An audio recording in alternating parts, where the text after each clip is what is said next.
தாவேகா தொண்டர்கள் அனைவருக்கும் வணக்கம். கட்சி தொடங்கி 1.5 வருடங்கள் கடந்து விட்டன. தன்னுடைய முதல் மாநாட்டில் அண்ணன் அவர்கள் தன்னுடைய கொள்கை எதிரியாக பிஜேபியும் அரசியல் எதிரியாக திமுகவையும் பிரகடனம் செய்தார். மாநிலத்தில் நாம் தொடர்ந்து திமுகவை எதிர்த்து அரசியல் செய்ய வேண்டிய கட்டாயம்தான் இருக்கிறது. இங்க திமுக ஒன்றும் சிறிய கட்சி இல்லை. அவங்க சொல்ற மாதிரி திமுக காரனா ஒன்றும் சும்மா வரல. ஒரு 50 வருட பாரம்பரியம் இருக்கிறது. அந்த கட்சிக்கு ஒரு வரலாறு இருக்கிறது. அந்த வரலாறை நாம் தெரிந்து கொள்ள வேண்டும். 1977 எமர்ஜென்சி பீரியட் முடிந்து அடுத்த தேர்தலில் மத்தியில் மொரார்ஜி தேசாயும் மாநிலத்தில் எம்ஜிஆர் அவர்களும் தேர்ந்தெடுக்கப்படுகிறார்கள். அப்பொழுது இந்திரா காந்தி அவர்கள் மதுரை வருகிறார். போராட்டத்திற்காக பெர்மிஷன் கேட்குறாங்க எம்ஜிஆர் அவர்கள்ட்ட திமுக. அப்போ எம்ஜிஆர் வந்துட்டு கடும் நிபந்தனைக்கு மத்தியில் அந்த போராட்டத்துக்கு அனுமதி தருகிறார். ரேஸ்கோர்ஸ் மைதானத்தில் பொதுக்கூட்டம், விமான நிலையத்திலிருந்து ஓப்பன் ஜீப்ல அவர் டிராவல் பண்றாரு. அப்போ வந்துட்டு கருப்பு கொடி காமிப்பதற்காக திமுக காரர்கள் போராட்டம் நடத்திட்டு இருக்காங்க. ஒரு வளைவுல வந்துட்டு ஒரு வரவேற்பு வளைவு வைக்கப்பட்டிருக்கு. அதை தள்ளி விடுறாங்க. தள்ளி விட்டு ஜீப்பை வந்துட்டு பிளாக் பண்றாங்க. பிளாக் பண்ணிட்டு அந்த போராட்டத்திற்காக கையில் வைத்திருந்த கொடியை திருப்பி அந்த கம்புகளை வைத்து தடிகளை வைத்து அடிக்க தொடங்குகிறார்கள். அப்போது தமிழ்நாடு காங்கிரஸ் கமிட்டியின் தலைவராக பழ நெடுமாறன் இருக்கிறார். இந்திரா காந்தி அவர்களை கீழே குனிய சொல்லிட்டு அவர் மேல பாதுகாப்புக்காக படுத்துக்கிறாரு. அடி வெள்ளம் வந்துட்டு பழ நெடுமாறன் மேல விழுறது. கடுமையாக தாக்குகிறார்கள். ஓட்டுநரின் சாமர்த்தியத்தால் அவர்கள் அந்த இடத்தை விட்டு கொஞ்சமா விலகி போயிடுறாங்க. பழ நெடுமாறனுக்கு அடிபட்டு ரத்தம் வந்துட்டு இந்திரா காந்தி அவர்களின் சேலை முழுவதும் வருகிறது. அடுத்த நாள் பத்திரிகையாளர்கள் கேட்குறாங்க. அதற்கு ஐயா கருணாநிதி அவர்கள் ஒரு பதில் சொன்னார். ரொம்ப ஒரு சங்கடமான பதில். அதை இந்த இடத்துல நான் பதிவு பண்ண வேணான்ட்டு கடந்து போகிறேன். அதுக்கப்புறம் ஒரு 2 வருடங்கள்ல அடுத்த தேர்தல் வருது. அப்போ வந்துட்டு திமுக போய் காலில் விழுந்துருச்சு. நேருவின் மகளே வருக, நிலையான ஆட்சி தருக அப்படின்ட்டு. அது வரலாறு.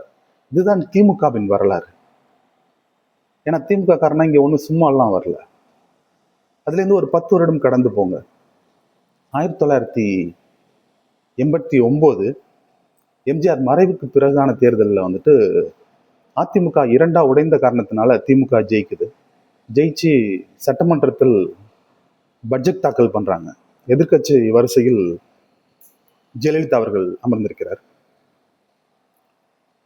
அந்த பட்ஜெட் தாக்கல் பண்ணும்போது அந்த பேப்பரை பிடுங்கி கிழிச்சு போடுறாரு ஜெயலலிதா அவர்கள். அதற்காக அவரை கடுமையாக தாக்குகிறார்கள் திமுகவின் அமைச்சர்கள், திமுகவின் சகாக்கள். சட்டமன்றத்திற்குள் நடந்த அவலம் அது. கடுமையாக தாக்கப்பட்டு ஆடைகள் கிழிக்கப்பட்டு தலைவெறி கோலமாக சட்டமன்றத்திலிருந்து வெளிவருகிறார். அதற்கு பிறகு அந்த ஆளுநரிடம் முறையிடப்பட்டு அந்த ஆட்சி கலைக்கப்படுகிறது. ஜெயலலிதா அவர்கள் வந்துட்டு தான் முதலமைச்சர் ஆனாதான் அதுக்கப்புறம் சட்டமன்றத்துக்கு போவேன்ட்டு சபதம் எடுக்கிறார். இது திமுகவின் வரலாறு. அதுலேருந்து இன்னொரு 10 வருடம் கடந்து போங்க.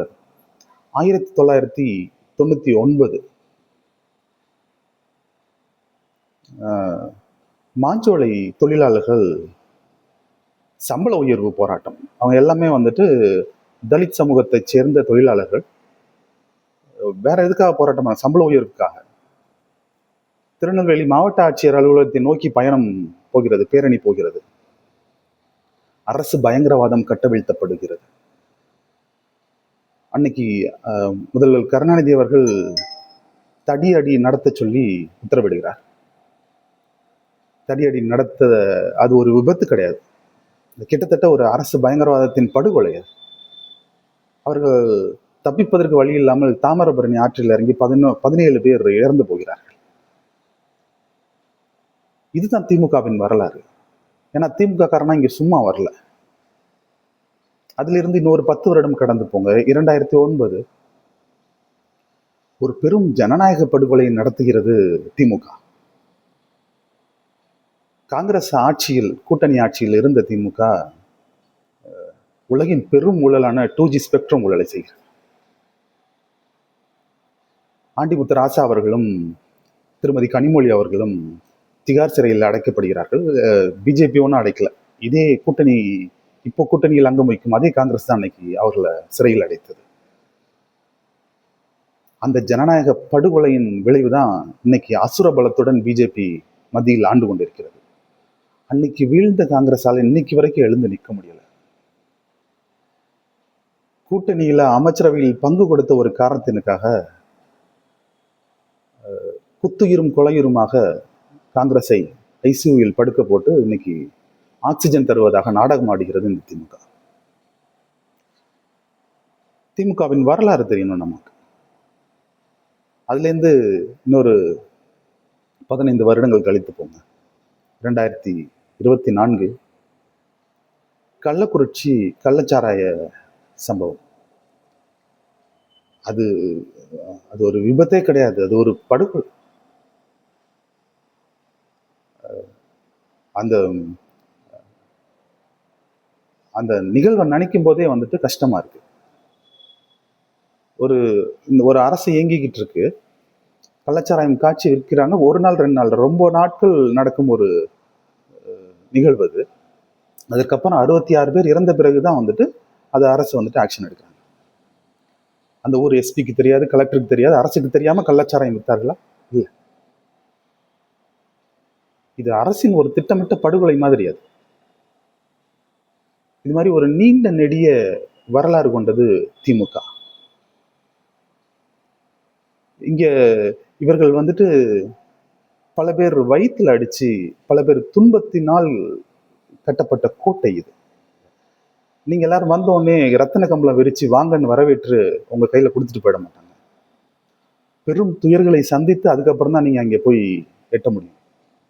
ஏன்னா திமுக காரன்னா சும்மா வந்தவன். நன்றி.